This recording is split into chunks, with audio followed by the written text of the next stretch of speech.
Deux vétérinaires se promènent dans les bois. Le premier affirme qu'il est le meilleur vétérinaire du monde, ce que le second conteste.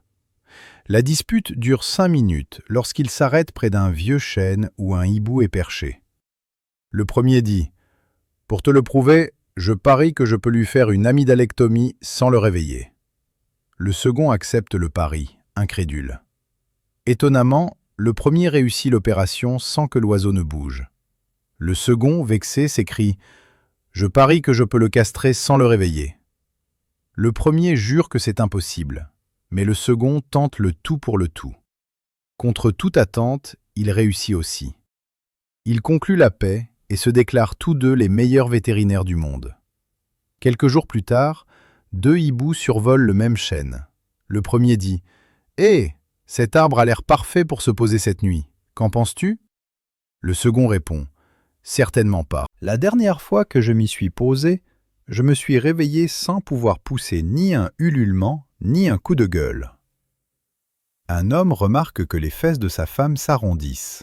« Je parie que tes fesses sont aussi grandes que mon barbecue. » Elle hausse les yeux au ciel, mais il prend un mètre, mesure son postérieur, mesure le grill et la taquine en disant que c'est presque la même taille.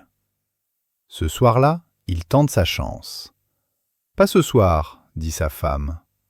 Il demande pourquoi et elle répond « Tu crois vraiment que je vais allumer ce gros barbecue pour une petite saucisse ?» Un employé du grill chez McDonald's se plaint d'être sous-payé.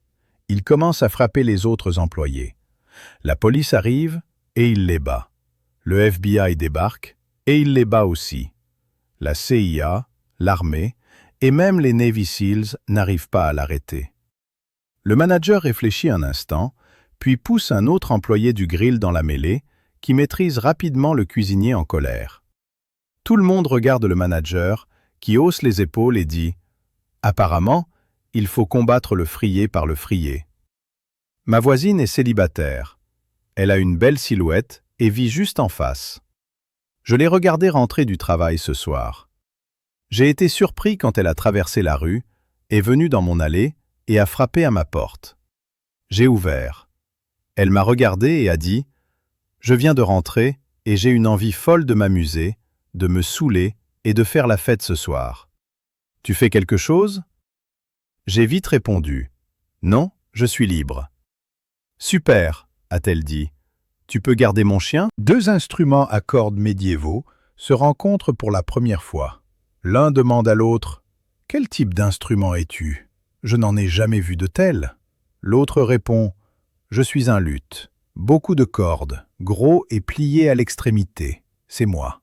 Et toi ? Je n'ai jamais vu un instrument comme toi non plus. » Le premier répond « Oh, je suis une harpe. » L'autre instrument est sceptique. Je ne pense pas que tu aies assez de cordes pour être une harpe, et tu es trop symétrique. Me traites-tu de menteur ? Une vieille dame irlandaise consulte son médecin pour relancer la libido de son mari. « Et pourquoi pas du Viagra ?» demande le docteur. « Aucune chance, » répond-elle. « Il ne prend même pas d'aspirine. »« Pas de problème, » dit le médecin. « Donnez-lui du Viagra irlandais. »« Qu'est-ce que c'est ?» demande-t-elle. « C'est du Viagra dissous dans sa tasse de café du matin. Il ne le sentira même pas. Tenez-moi au courant. » Elle appelle le médecin le lendemain après-midi. « Comment ça s'est passé ?» demande-t-il. « Oh mon Dieu, docteur, c'était terrible, juste horrible, je vous le dis. Je suis bouleversé. »« Oh non, qu'est-ce qui s'est passé ?»« Eh bien, j'ai fait comme vous avez dit. J'ai mis le Viagra dans son café et il l'a bu. Eh bien, ça a fait effet presque tout de suite, et il a bondi de sa chaise avec un sourire, une lueur dans les yeux et le pantalon tendu. Puis, d'un grand geste du bras, il a envoyé les tasses, les soucoupes et tout ce qui était sur la table voler à travers la pièce, a déchiré mes vêtements en lambeaux et m'a prise passionnément là, sur la table. C'était un cauchemar, je vous dis, un vrai cauchemar. « Pourquoi si terrible ?» demande le docteur.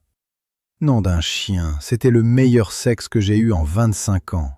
Mais aussi vrai que je suis assise ici, docteur, je ne pourrai plus jamais montrer mon visage chez Starbucks. Il m'a saisi fermement, mais doucement, juste au-dessus du coude, et m'a guidé vers une pièce. sa pièce. Puis il a fermé la porte tranquillement, et nous étions seuls. Il s'est approché de moi sans faire de bruit par derrière, et a parlé d'une voix basse et rassurante près de mon oreille.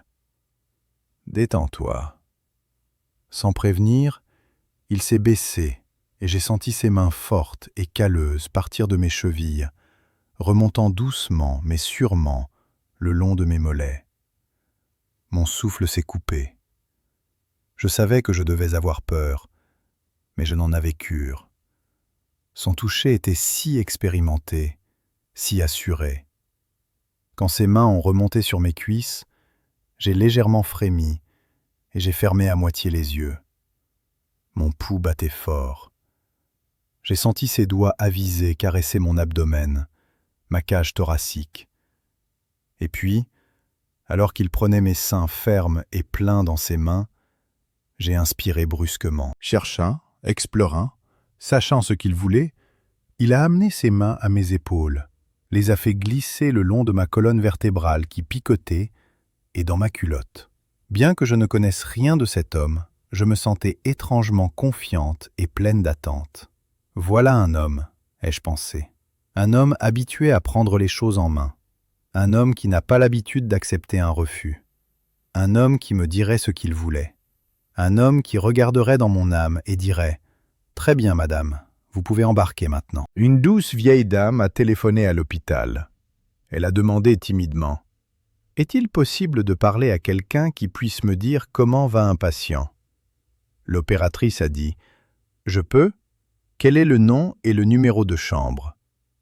La vieille dame, d'une voix faible, a dit « Doreen Jacobs, chambre 604. » L'opératrice a répondu « Je vous mets en attente pendant que je vérifie avec son infirmière. » Après quelques minutes, l'opératrice est revenue au téléphone et a dit « Oh, j'ai de bonnes nouvelles. Son infirmière vient de me dire que Doreen va très bien. Sa tension est bonne. Ses analyses de sang viennent de revenir normales et son médecin, le docteur Ross, a prévu sa sortie pour mardi. » La vieille dame a dit « Merci, c'est merveilleux.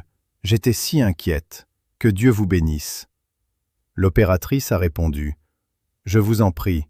Doreen est votre fille ?» La grand-mère a dit « Non, je suis Doreen Jacobs, chambre 604. Personne ne me dit rien. » Un homme très malchanceux n'avait qu'un seul testicule. Un jour, il a pris l'avion. Malheureusement, un dysfonctionnement est survenu. L'équipage a annoncé que l'avion allait s'écraser et qu'un passager devait être jeté pour réduire le poids. Pour déterminer la victime, les passagers ont tiré au sort et l'homme malchanceux a été choisi. Il a refusé avec fureur, disant « Non, j'ai vécu une vie misérable à cause de ma malchance et je refuse qu'elle dicte la fin de mes jours. » Les passagers ont tiré au sort une deuxième fois. Il a été choisi à nouveau. Il a refusé une deuxième fois, avec moins de détermination. Quand les sorts ont été tirés pour la troisième fois, son nom est sorti encore une fois. Il a refusé de nouveau. Enfin, lorsque son nom est apparu après le quatrième tirage, il a dit « D'accord, j'accepte de sauter de l'avion à une condition. Vous devez deviner ceci correctement. Quel est le nombre total de testicules de moi et de l'homme devant moi ?» Les passagers se sont regardés avec une légère surprise et un sourire aux lèvres, et ont dit « 4. » Bien sûr, l'homme a ri d'eux, disant « Non, vous avez tort, comme vous voyez », en leur révélant son fier testicule unique. Puis l'autre homme a baissé son pantalon. Il en avait 3.